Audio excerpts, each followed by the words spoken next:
Yo solo por el paseo marítimo de aquí de Melbourne y la gente me miraba ¿dónde va este loco? Creo que lo de loco era por reír. No, pero eso no era porque te rieras, era por, era por la pinta en general.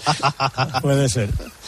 No lo niego. 9 de la mañana, os quiero a todos despiertos, voy a pasar lista para ver el partido entre Carlos Alcaraz y Miomir Kekmanovic. Además tenemos la suerte de que esta vez sí que es 9 de la mañana. Abre pista en la sesión nocturna, en el horario estrella de aquí de Australia. Y a ver, yo le veo muy tranquilo, le veo muy confiado. Llega por primera vez a la segunda semana de Australia, que por lesiones o porque era muy jovencito no lo había hecho. Era el único Grand Slam donde no lo había hecho. Y mira, acabo de ver un dato que me ha llamado la atención. Carlos Moyá fue número 1, Juan Carlos Ferrero fue número 1. Bueno, Moyá en toda su carrera jugó 8 cuartos de final, Ferrero 9... y Alcaraz va por el 7º con 20 años y 8 meses. O sea, me parece que lo que está haciendo Carlitos es absolutamente especial, evidentemente incomparable de momento con don Rafael Nadal Parera, pero con cualquier otro tenista español se puede comparar perfectamente a partir de estos números y solo con 20 años. Y el rival Kekmanovic pelea mucho, ha salvado 2 bolas de partido en los 2 últimos partidos, pero ha estado 3 horas más en pista, es peor tenista y a priori debería ganar bien Carlitos. Vale. Mañana nos cuentas, Ángel, un abrazo. Un abrazo, compañeros. Ahora mismo, las preguntas del tertulión.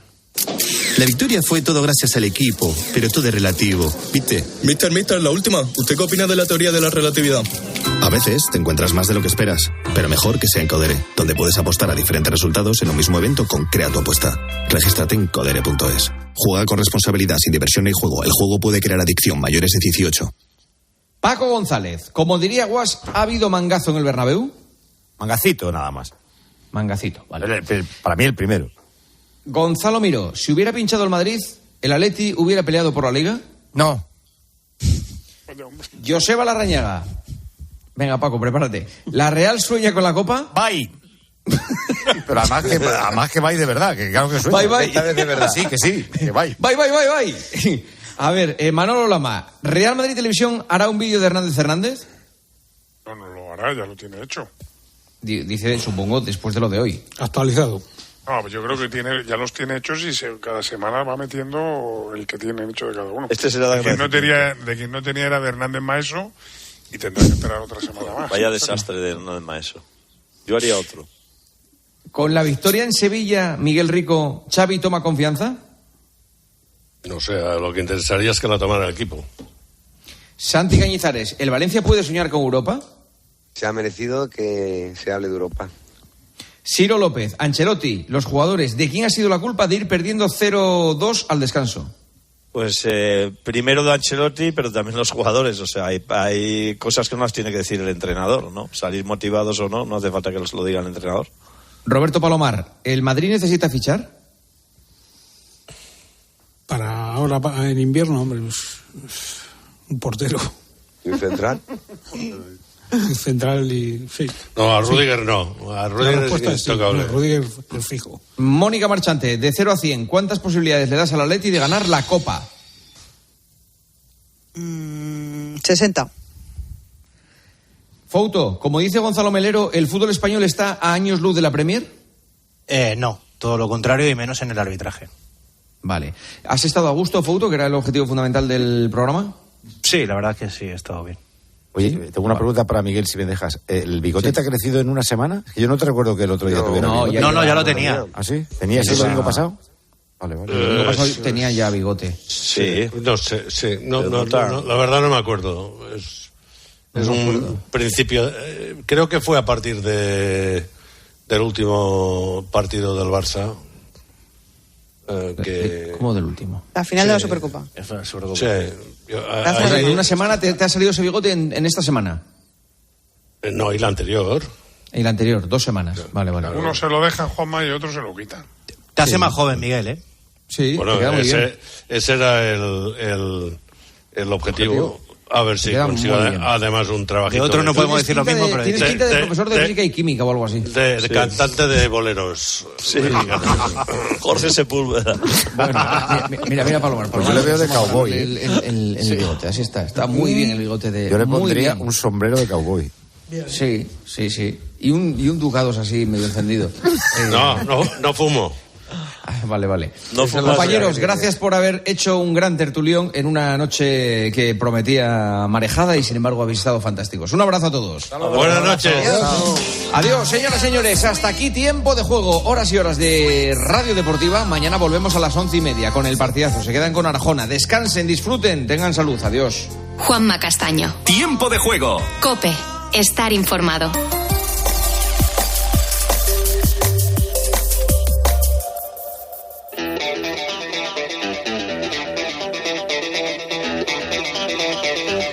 Hello, how are you? Muy buenas noches, bienvenidos. Esto es la noche de Arjona. Arranca la semana del 22 de enero. En la realización del programa está Javier Campos y el equipo que nos anticipa el contenido, Mónica García, la dama negra del programa. Buenas noches. Hola, Adolfo, buenas noches. Pues abrimos hoy el expediente de Daria Saltikova. Nos tenemos que retrotraer al año 1768.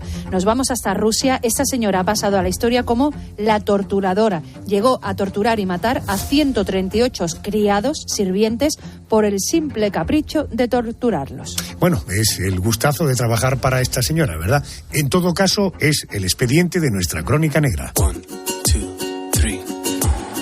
Carmen Cerván, buenas noches. Hola, Adolfo, buenas noches. ¿Qué lleva el especial de esta noche? Bueno, pues hemos invitado al programa a gente que sabe mucho de qué puede servicios secretos. Nos vamos a colar en la trastienda de los servicios secretos españoles para descubrir lo que nadie o casi nadie sabe. Eso es muy peligroso. No tanto. Te cubriremos las espaldas en todo momento. Y si hay problemas, te evacuaremos sin mayor complicación. Querido Pedro González, el Dati de Question, interesante asunto. Hablaremos de espionaje contra espionaje, vigilancia contra vigilancia y en todo caso, después del boletín de las 3, 2 en Canarias. Agárrate. ¿Por qué? Y tú me lo preguntas clavando tu papila en mi papila gustativa. ¿A un hombre que se viste por los pies? Hablando de pies, la semana pasada me corté los dedos de los pies y ya me han crecido. Así que esta semana me los vuelvo a cortar para preguntarme ¿qué pasaría si no los tuviéramos? Y ahora, chan, atención porque advierto que lo que vamos a escuchar puede que no todo el mundo lo soporte. ¿Por qué hay sonidos baja eso que nos dan de entera? No hay más preguntas, señoría. Y en aquellos maravillosos años, hoy nos vamos a remontar a 1989. Querida Yolanda Guirado, muy buenas noches. Buenas noches, Adolfo. ¿Quién nos visita hoy? Pues nos visita un hombre que pertenece a una de las grandes sagas de este país. Nos visita Benito Raval, que ha dedicado su libro Gracias por mi vida a su padre. Yo he tenido pasta, pero pasta cantidad. Si yo te contara los asuntos que he intervenido, las que yo he montado, se te pondrían los pelos de punta. Lo que pasa es que como uno es como es, me lo pulí. Así. El gran Francisco Raval y también a su madre, Asunción Balaguer. Fíjate, ¿no? Qué familia. Escucha, Asunción, la escuchamos. Ya no te puedes fiar de nadie. Desde que nos registraron una casa y nos bajaron al cuartelillo, ya no vienen por aquí. Asunción Balaguer, Paco Raval. Y esta noche le preguntaré a Benito si Teresa Raval, su hermana, cuando él era pequeño, le hablaba como hablaba a los niños. Andrés, buenas noches. Buenas noches, Arjona. Vamos a hacer ejercicio de memoria. Vamos a ver de qué, por ejemplo, hablaba Carlos Herrera en una semana como esta, pero del año pasado, para poner a prueba la percepción del tiempo de nuestros oyentes. Secuestro de la concejala del Ayuntamiento Granadino de Maracena. Seguramente que todos lo recordamos. Se cumple un año. Bueno, ya ha pasado un año. Pues un año. ¿No? Todavía está coleando, todavía no se ha celebrado el juicio. Acuérdate, el novio que mete a la concejala. El novio de la alcaldesa. De la alcaldesa mete a la concejala del equipo en el maletero de un coche. La amenaza de muerte está también metido por medio. Estaba metido un alto cargo del PSOE de Andalucía. Correcto. El PSOE es siempre tan ejemplar, ¿verdad? Bueno, pues sabremos cómo está la cosa hoy día. Y una cosa más, una operación gorda, como solemos decir en el pueblo. Iberia anunciaba ya por fin la compra de Air Europa. Eso sí, un año después, más de un año y medio después, Bruselas supuestamente le dará el visto bueno. Será este verano, pero bueno, hace un año que compraba Iberia esa compañía aérea Air Europa. El compromiso del programa de esta noche, entretenerte. Arrancamos.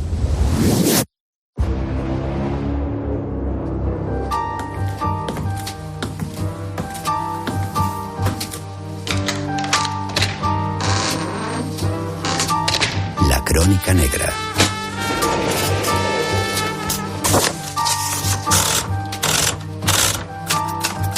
Expediente 85521. Daria Saltikova.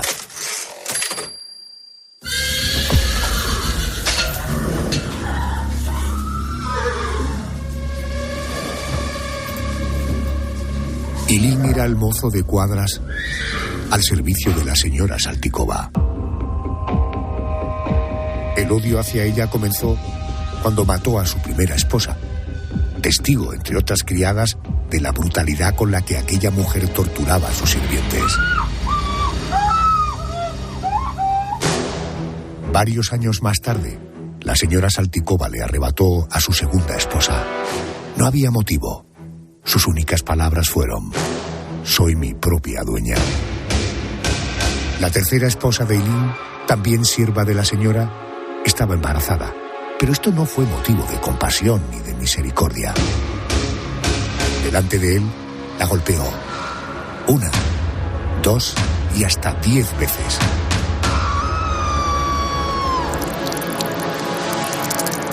Se desangró en el patio. Ilín nunca pudo enterrarla y tampoco saber dónde estaban sus restos, ni los de sus otras 2 mujeres. Fue entonces cuando, tras años de sufrimiento, el miedo dio paso a la ira.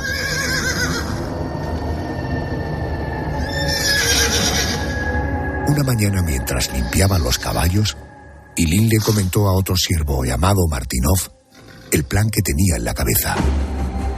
La idea era cruzar más de 700 kilómetros hasta llegar a San Petersburgo.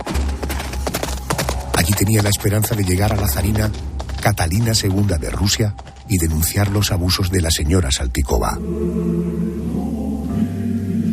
Armados de ganas de hacer justicia con tantos siervos torturados y asesinados por aquella mujer, Ilín y Martinov consiguieron llegar a su destino y explicar lo que ocurría en la casa de Saltykova.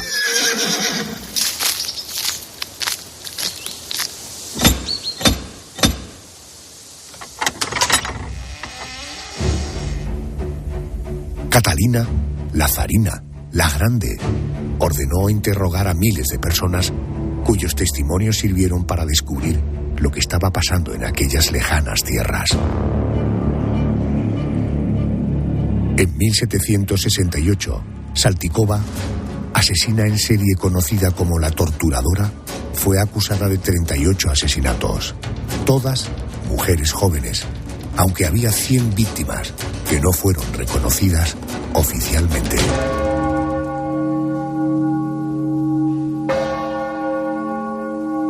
Como castigo, fue recluida en un convento, siendo antes encadenada ante el pueblo durante 1 hora. En su cuello colgaba un cartel que decía: esta mujer ha matado y torturado.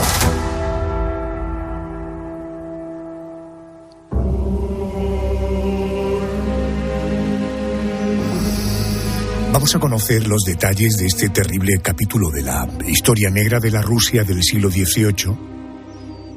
Y me quiero ayudar de el testimonio, la investigación de Victoria Pascual. Ella es autora del libro Asesinas.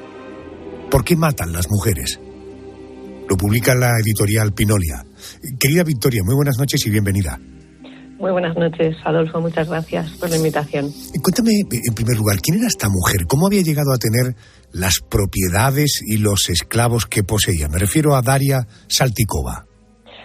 Pues esta mujer pertenece a la aristocracia rusa del siglo XVIII. Ella nace en 1730.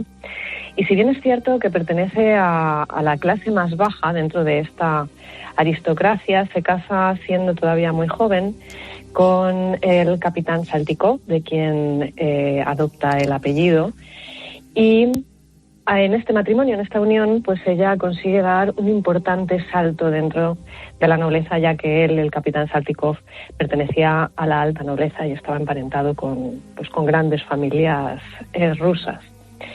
A los apenas 25-26 años ella se queda viuda del capitán y es entonces cuando hereda todas las pertenencias y todos los inmuebles y la riqueza de su marido fallecido.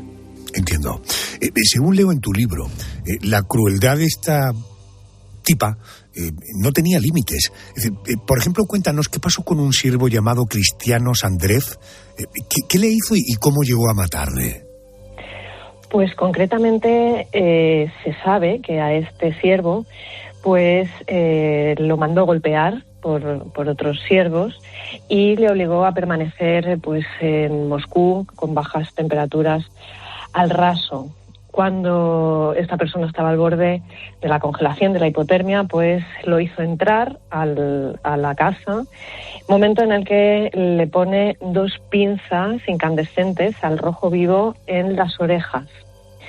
No contenta con esta tortura, pues lo rocía con agua hirviendo, y cuando el siervo no aguanta más y desfallece en el suelo, pues lo remata ella misma de una paliza, con golpes, patadas, puñetazos. Victoria, llama la atención que ella no siempre era quien torturaba a sus siervos, sino que obligaba a otros siervos a matar a sus compañeros. Es un ejemplo, yo creo, de máxima crueldad. ¿Por qué hacía esto? ¿Qué le pasaba a los siervos, en todo caso, que se negaban a cumplir las órdenes de esta sádica? Pues esta forma de maltrato, en esta forma de maltrato subyace un control máximo sobre las personas. Estamos hablando de que si eres capaz de ordenar a otras personas que por ti y de tu parte pues torturen, maten, pues es una forma de controlar hasta límites insospechados sus vidas, y además los tenía absolutamente amedrentados. Era una mujer que, si no se le hacía caso, pues mataba, torturaba e incluso mataba y torturaba a las personas queridas de estos siervos, como hemos oído en la introducción. Pero fíjate que me hablabas del contexto histórico, me hablas del control máximo sobre estas personas, hablamos de esclavos, hablamos de siervos. ¿Acaso a los nobles se les estaba permitido matar a sus siervos? Pues sí y no. La cuestión es que en la Rusia del siglo XVIII sí encontramos que los siervos son pertenencia del amo y señor, son como una propiedad más. Es cierto que no podían matarlos de forma indiscriminada y sin una excusa que se considerara en aquel momento razonable, pero sí era una práctica que se podría terminar realizando, ¿no? Si ese siervo pues cometía alguna ofensa contra ti, pues podían llegar a matarlo, pero desde luego no en los números, sino previa tortura, etcétera, que encontramos en este caso. En la pieza que nos introduce la Crónica Negra hemos oído, en fin, el devenir de las esposas de este siervo de Illín, que finalmente termina montando a caballo yendo a San Petersburgo para encontrarse con la zarina, intentar contarle lo que estaba ocurriendo allí. Bueno, a partir de ahí sabemos que la zarina Catalina la Grande consigue encerrarla por haber cometido 38 asesinatos, aunque se cree que fueron muchos más, al menos hasta un centenar más, hasta 138, la mayoría de mujeres jóvenes. ¿Cómo se investigó y se descubrió todo hasta el punto de poder condenarla? Porque ella estuvo 6 años encerrada hasta que se interrogó a centenares de personas, ¿no? Así es. Durante esos años pues se procede a hacer una amplísima investigación. Catalina la Grande quería aprovechar esta situación para introducir en su gobierno pues un cambio que para ella era fundamental. Quería que los vientos de la Ilustración que estaban soplando en Europa entraran en esa Rusia que en ese sentido estaba un poco más reticente al cambio. Entonces pues aprovecha este momento para hacer una gran y profunda y exhaustiva investigación, como bien dices, durante esos 6 años, y también, como bien dices, pues interrogando a centenares de personas y reuniendo muchísimas pruebas condenatorias. Ella quería, con Daria Saltikova, pues darle una lección al resto de nobles y empezar a cambiar esa dinámica que había para con los siervos de la nobleza. Hemos oído también que se le colocó un cartel en el cuello que decía: esta mujer ha matado, ha torturado. ¿Qué fue de Daria Saltikova, la torturadora? ¿Cómo pagó por aquellas muertes y por aquellas torturas? Pues la condena por esas 38 demostradas cargas de homicidio, pues fue una condena a perpetuidad.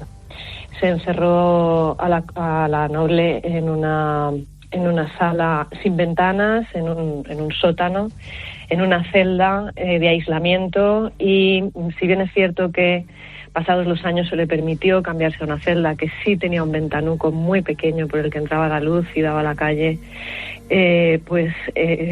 siguió ahí encerrada, y cuentan que se veía a través de ese ventanuco, sobre todo los niños que se acercaban a burlarse y a ver el monstruo, pues que ya mostraba evidentes signos de trastorno mental. Y bueno, pues murió encerrada en su celda. Puedes imaginar que esta historia está cargada de matices. Hay un libro, Asesinas, ¿por qué matan las mujeres?, que publica la editorial Pinolia y que firma Victoria Pascual. Ahí tienes todos los detalles de este expediente, de la crónica negra de esta noche, de otros que hemos hecho y de otros que vendrán. Victoria, gracias por atenderme y completarme y poner en pie este expediente. Un beso, gracias. Otro, Adolfo, muchas gracias. Daria Saltikova fue apodada la torturadora. Le fascinaba el poder, dominar al resto. Pues a saber psicológicamente, emocionalmente, este perfil. Para ello me voy a apoyar en la formación, en la experiencia de Guillermo Fouces, doctor en psicología, es profesor de la Universidad Complutense de Madrid. Profesor Fouces, muy buenas noches y bienvenido a COPE. Hola, buenas noches y nada, muchas gracias por invitarme. Oiga, ¿se cree que la protagonista de esta historia mató a 138 personas, aunque solo pudo ser condenada por 38 asesinatos? Esta mujer consideraba que aquellos siervos eran solo carne, que eran de su propiedad y que por tanto podría hacer lo que quisiera con ellos. Estaba obsesionada con la dominación o por la dominación. Con este pequeño resumen que le hago, ¿cuál sería el diagnóstico que podría hacer un profesional de la salud mental? ¿Existe una enfermedad en la que claramente encaje esta señora Saltikova o en alguna medida habría que entender que podría ser la consecuencia del tiempo que le tocó vivir? Bueno, o una tercera alternativa que también podríamos abrir, ¿no? Que es la de la psicopatía, ¿no? Fíjate que a veces sería fácil o sería para todos incluso explicable decir, bueno, hay una psicopatología y está loca y esto explica esta locura, igual que explica la de otros locos o otras personas que hicieron cosas similares en el tiempo, ¿no? Incluso grandes dictadores, Hitler, por ejemplo, ¿no? Pero a veces las cosas son incluso más complejas porque no hay un trastorno, son perfectamente conscientes de lo que están haciendo, saben perfectamente lo que están haciendo, pero lo que tienen es ese afán de poder llevado y esa despersonalización de quien tengo delante, pensando que no es un ser humano como yo, que tiene que ser tratado como un ser humano y que tiene que ser respetado, y entonces se ejerce el poder de esta manera, ¿no? Incluso llegando al asesinato.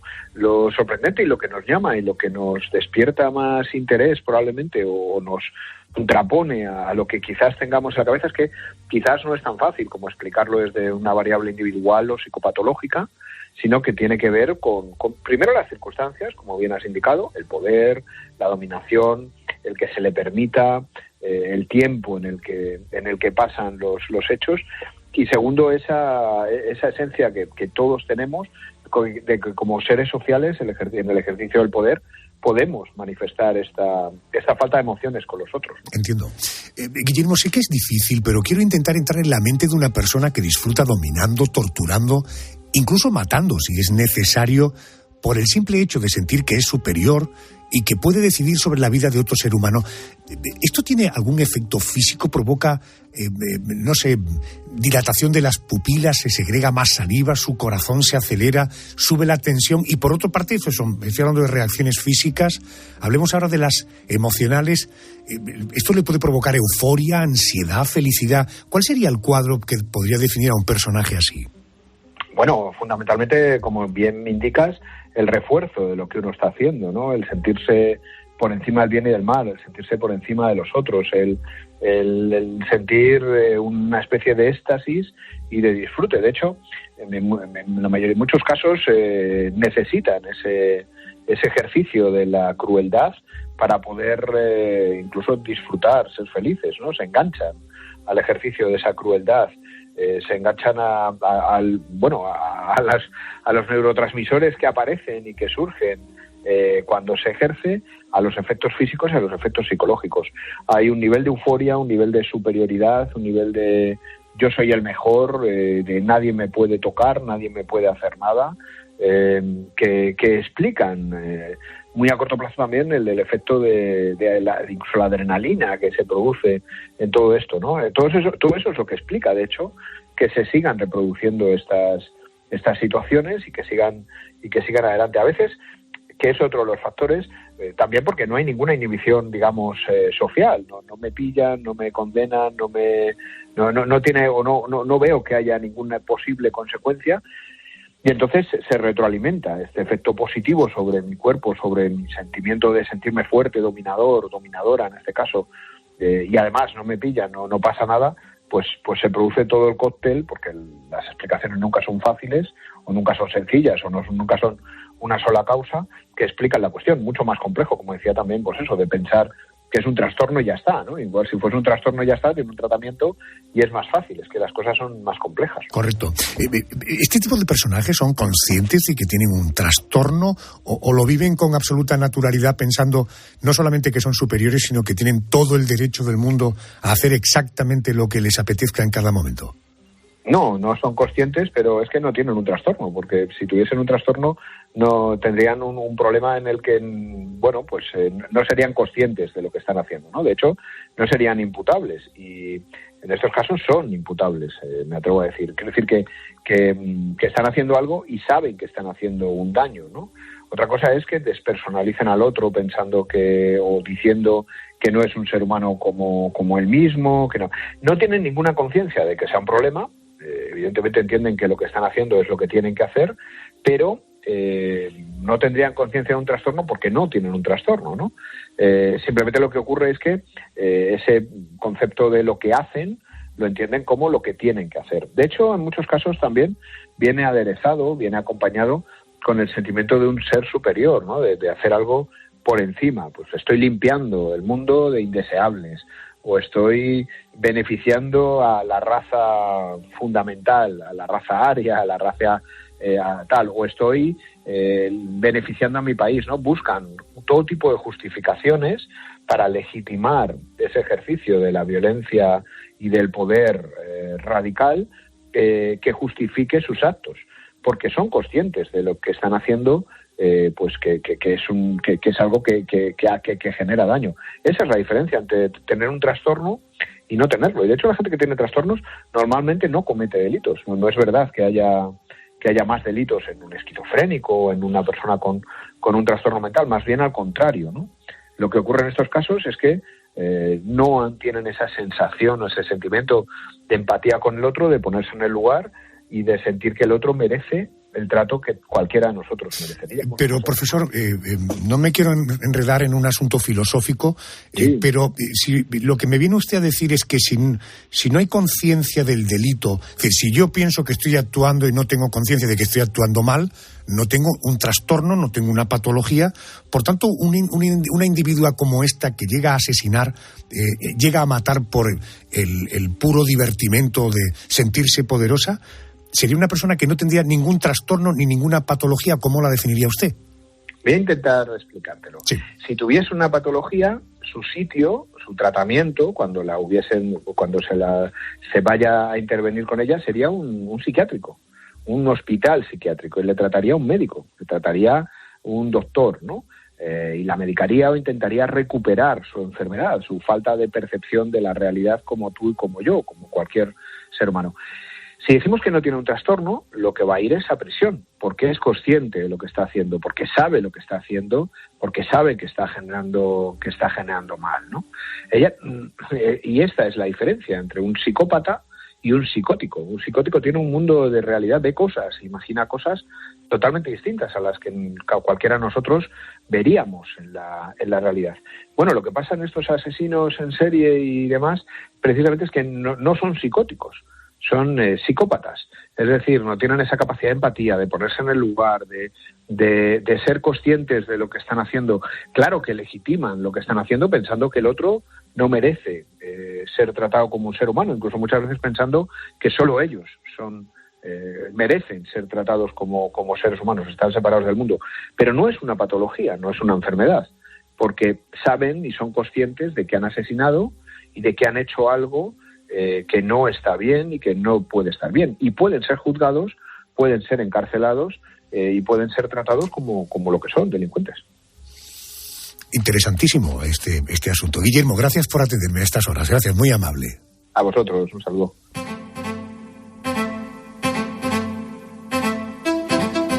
Este asunto queda abierto, pero a lo largo de la